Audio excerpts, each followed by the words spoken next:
Well, Okay, let me start again. yeah, you already got your job done for you, so.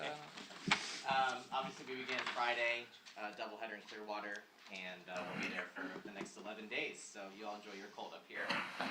We are not in a rule change year; we're in a rule emphasis year. But just a couple of things to point out for games around the country that you'll watch. Time violations. We had the pitch clock last year. This year, a time violation is just going to be an illegal pitch now, so it'll be expediting the game even more. There's been some amendments to challenging runners leaving early. Last year, you noticed that teams would challenge runners leaving early on like a home run, and then the home run would be coming out. You can only challenge runners leaving early on certain plays now. So home runs, hit by pitches, ground rule doubles, foul balls, those go out the window. And then the last thing that was changed from the rules committee is that any play can be reviewed by the umpire at any point. So they can do a self-initiated review on any play at any point if they feel they were out of position for a play. So that is kind of just the rules update for the 2025 season. Next year will be a full rule change year, so we'll have a lot more. So with that, I'll turn it over to Coach Lawson to talk about our team, and then we'll have Mackenzie Bump and Hallie Mitchell available once the baseball players are done. Well, thanks, Shoals. And Minge, it's funny, kind of stole my thunder. I was sitting there and I'm like, man, dude is giving a clinic, right? Like when he's done on the stage, he just seems like he invented baseball. In fact, like all these notes on my paper are from him talking. But back to the lunch, we talked about Dunning. I think he reminded me of something. The best definition I have ever heard of competition happened on that day. So he said, the most competitive person is the person who's ready to compete the next play the most often. And I just thought that was the best definition of competitive. It doesn't matter what sport you're playing, what you're doing. I just love that. And in addition to the culture pieces, I just thought that was, a competitive person when you see them, but I couldn't really define it until he heard that. So I just thought that was cool to show you guys. So when you're watching baseball or basketball or football or whatever, the person who gets up and is ready to compete the next play the most often is by far the most competitive person on the field. So I just thought that was really cool. Back to our first pitch dinner. Really thankful again for baseball and softball and all the work our athletic department's putting in. We had significantly more people last week for the first pitch dinner. So a big shout out to the BBN as well. Really seeing the importance of their role in baseball and in softball. Yes, they come for the experience, but to be totally honest with you, without the Big Blue Nation, without our season ticket holders, the University of Kentucky would not be the athletic department that we are. So, it's been that way for a long time with the basketballs and football, but they're really starting to, you're seeing it in baseball with the amazing crowds. You're seeing it in softball also when we bring the SEC into town as well as the postseason.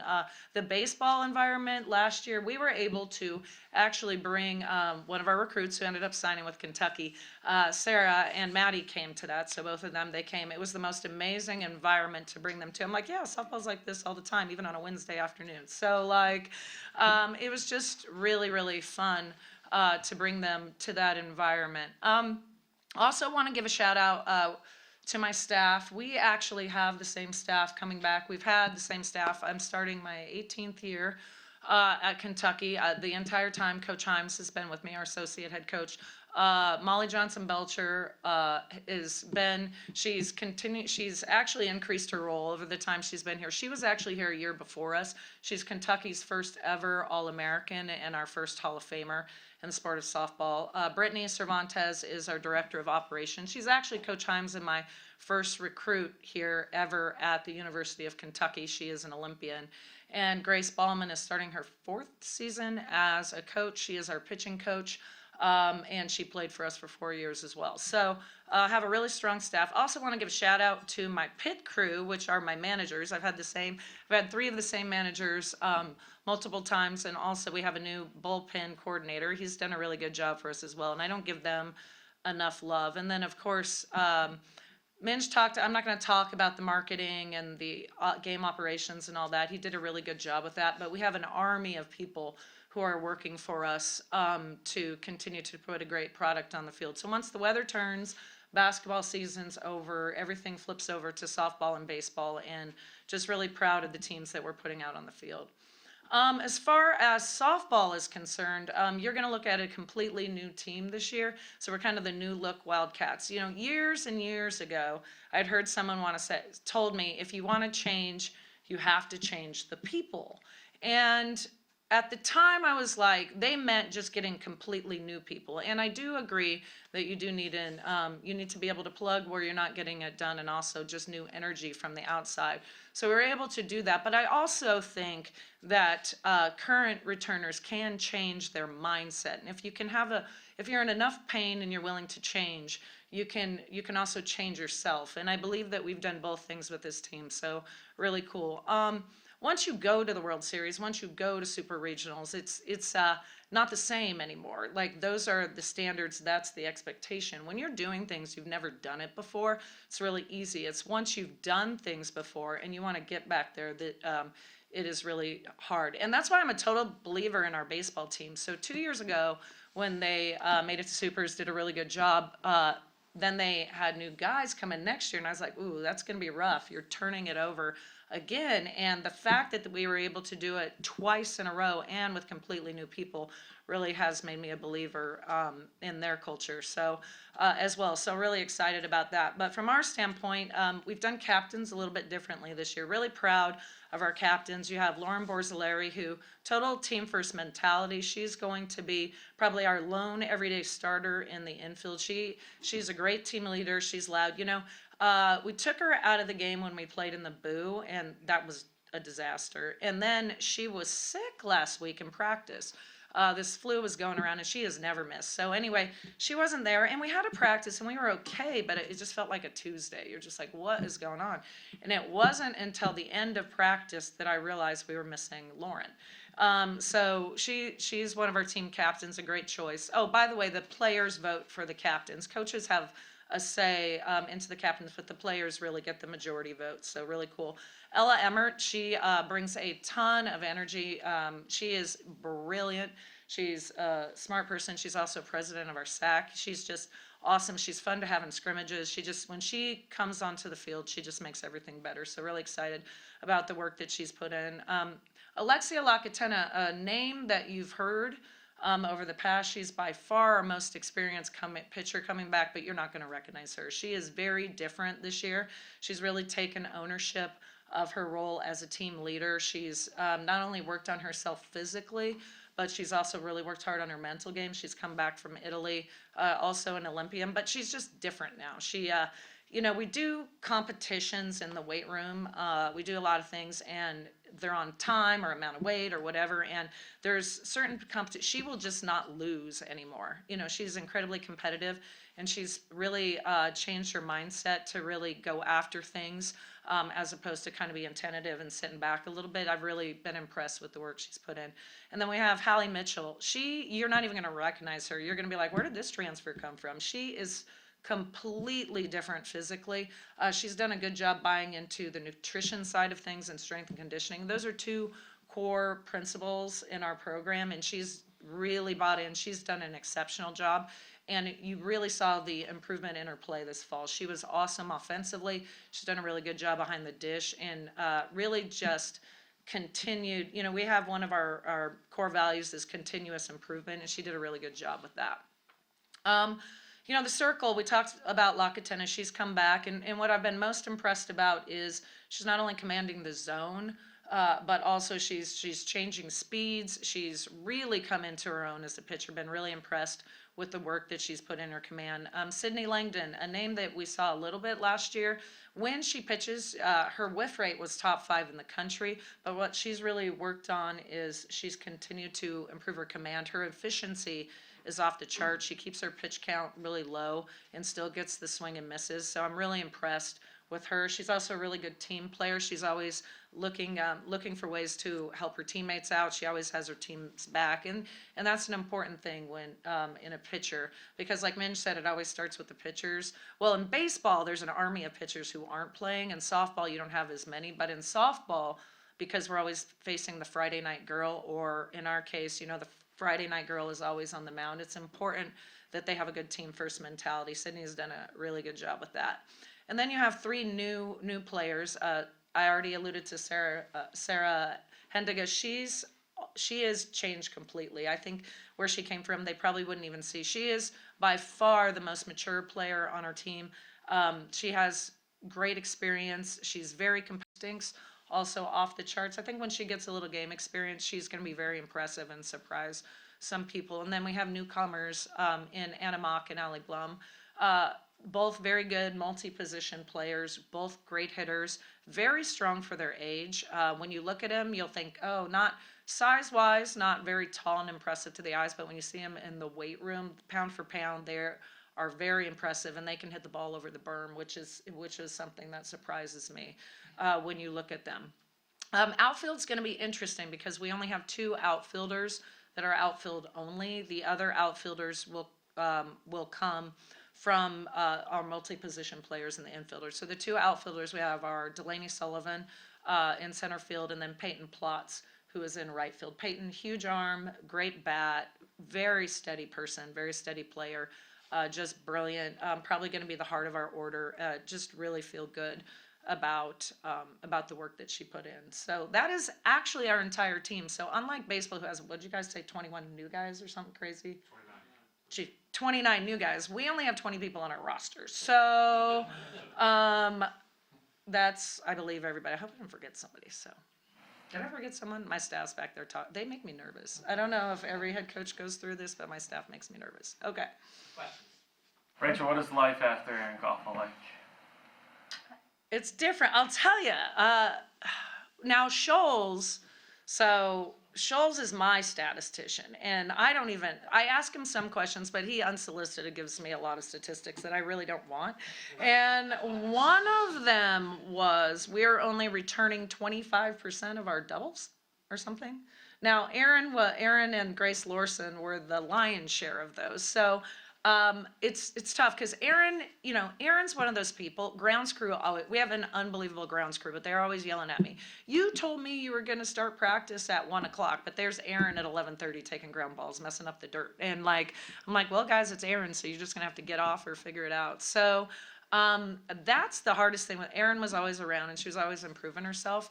One of the opposite side of having an Aaron Koffel is everyone expected Aaron was going to come up with the big hit to get it done.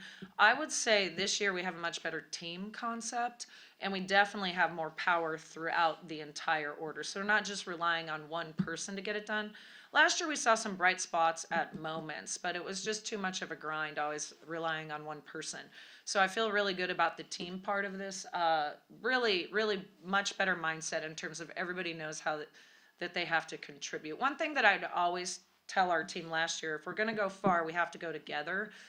This year's team has really bought into that concept. They understand it, they know it, and so while you never replace a player like Aaron Koffel, but you certainly have to go deeper in the order for sure. Rachel, with only 2 full-time outfielders, is that a concern when it comes to your overall defense in your outfield? It's a concern from a communication standpoint. That's something we've had to focus on the last few days. And when we land in California, Florida, where are we going? Florida? Yeah, I never know. I just go straight to the hotel or the field. But when we land, that's certainly going to be the priority. Because the 2 weeks that we were inside, and you're in Nutter, which is great for us. And another shout out to the BBN, because Nutter Fieldhouse for us, now that we've built the new track facility, track has definitely responded. They are awesome, but it's also freed up time for other sports. And so we've been able to do some work out there. But the cool thing is, like, Emery Donaldson is an incredible outfielder. Allie Blum is an incredible outfielder. So we have the range, and we have the arms, and we have the instincts. It's just a matter of them playing together. So it's a little bit of a concern there, but I think we'll be okay. Rachel, obviously you've had great success here, but what has the addition of Texas and Oklahoma, how has that affected you in the program? Well, it doesn't affect me in the program because we've always played them. So in the preseason, we've played them. And in the SEC, it's an unbalanced schedule. I think what it's done to the sport of softball is it's made it very different. So if we took about 5 other teams from other conferences and put them in the SEC, you have like this super team. The biggest difference, and I think that all the sports will feel this, well, definitely, I mean, Oklahoma softball's the best of the best of the best, right? Best coaching, best fan base, best everything. But in Texas, I mean, Texas is not only elite, their coaching is elite, their players are elite, but they bring Texas money, right? And so from an NIL standpoint in every sport, it's going to be crazy. And Oklahoma's been playing the NIL game forever, right? So you have a completely different vibe going on. But I think from an SEC standpoint, it's actually good because we've been competing against them and chasing OU forever. Now we get an insider's view day in and day out of what they do. So I think from the sport of softball, I think it's just going to make everybody better. Rachel, for you all, how does the revenue sharing, the roster scholarship, how does that change what you do moving forward? Well, the revenue sharing is still to be determined. I think the thing for the sport of softball is we are one of the most popular TV sports going on, so I think that that's really important for our sport, and that will help keep us healthy. From a roster standpoint, they've talked about 25, and that's where softball teams have been the past few years. We have 20 now. We've ranged between 20 and 24. I like a smaller roster anyway. It depends if your pitchers hit or if they play another position. So we certainly don't need as many arms as they have in baseball. But I think from just as Minj alluded, we've been dealing with 12 scholarships forever in the sport of softball. And when you're an equivalency sport, unlike a head count sport, if your state doesn't give a lot of grants and things like that, or you don't have all that extra stuff going on like some of the other SEC teams, it's really hard to develop the depth that you need relative to everybody else. So, the both of us have not been in the best position from a financial standpoint relative to a lot of the other states in our conference. So just the fact that that's going to start evening out, I think will help both baseball and softball. Rachel, you talked about your depth at catcher, which sounds like a good thing, but would you prefer just to have one person that just take that job over and be back there? No, I've never only wanted one person, but it's like worked out that way because the other catcher has always been like my best infielder somewhere else. And that dates back to when I first started at Kentucky. So I've always tried to recruit at least have two everyday starters behind the dish because it really affects their legs when it comes to just their offensive performance. So that would absolutely be my preference, is to have two back and forth. But in the past, what happened is I'd have one catcher who was really good at catcher and the other one was a good catcher, but let's say they were a great third baseman or a great, outfielder or whatever. So it's just worked out that way. Back to the scholarship question and back to that, because Kentucky has not been dealing with the same amount of money or the same amount of depth for years and years and years, what you see on the field is what you get. And it's hard to develop players when financially you have to put most of your money in one place. So a lot of times if you go out to get two catchers, that person requires a very big scholarship, so they end up being one of your best players somewhere else. So I'm actually looking forward to when you have a couple, they can save their legs, they're not getting beat up, and that will help their offensive production at the end of the season.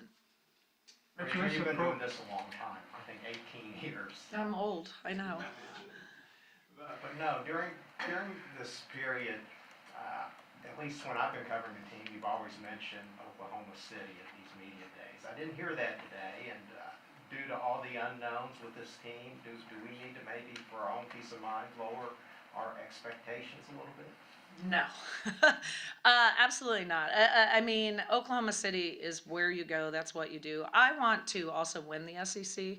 I think I just didn't mention it because honestly, I didn't think about it from the standpoint of I think this team is actually going to be better than last year's team, even though we don't know anybody and we're not returning. I actually think this team is going to be very good, and I think somebody's going to be surprised.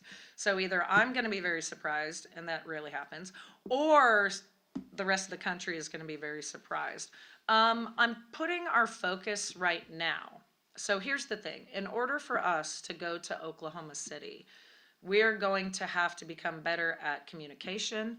Our players are going to have to get better at defense, these are two things completely in our control. We have to get better playing together as a team. So the past couple of years, I think I've done a very poor job coaching in past the COVID era. And the reason I think I've done a bad job, sorry. hate you. uh, Come on, boss. I know, I suck, right?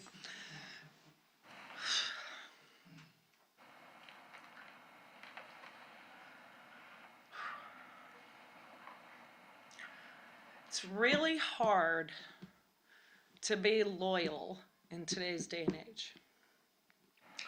So, in my attempt to stay loyal to the people I recruited, the team took a step back. I'm no longer going to be that girl. So, I had to change.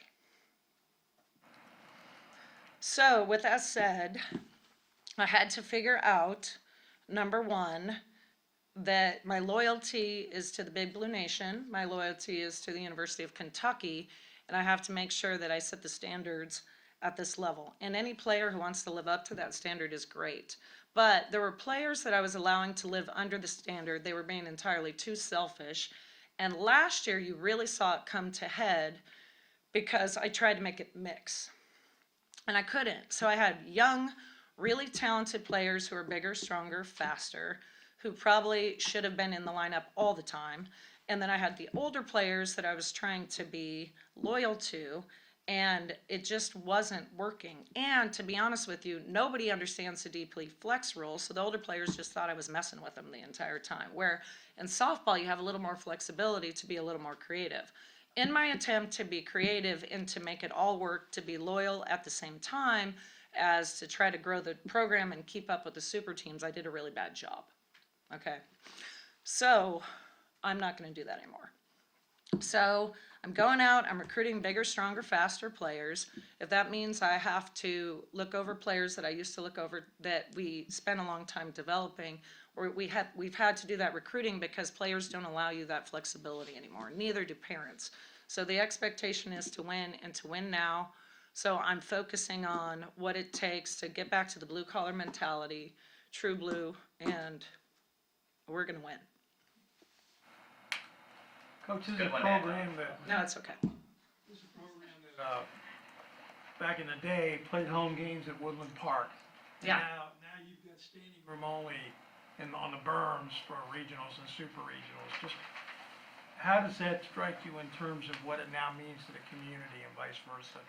Well, we're a big deal, right? Like the softball team is a big deal. Like I said, once basketball and softball and baseball rule on TV, we certainly have unbelievable athletes in the other sports, but just because of our position on TV, we are a big deal. And now you're starting to see the fan base, the support is going there in terms of for facilities. So it's gives us, the BBN gives us the boost that we need to go out and win these big games. So our record at home is very good. But also it's our responsibility to play great in front of the BBN and give them something to cheer for. So I absolutely love the give and take that we have. Our team takes a lot of pride in being, being as good as we are, as being on the national, on the national stage and bringing a good, gritty, hard, true blue mindset every time we go out there.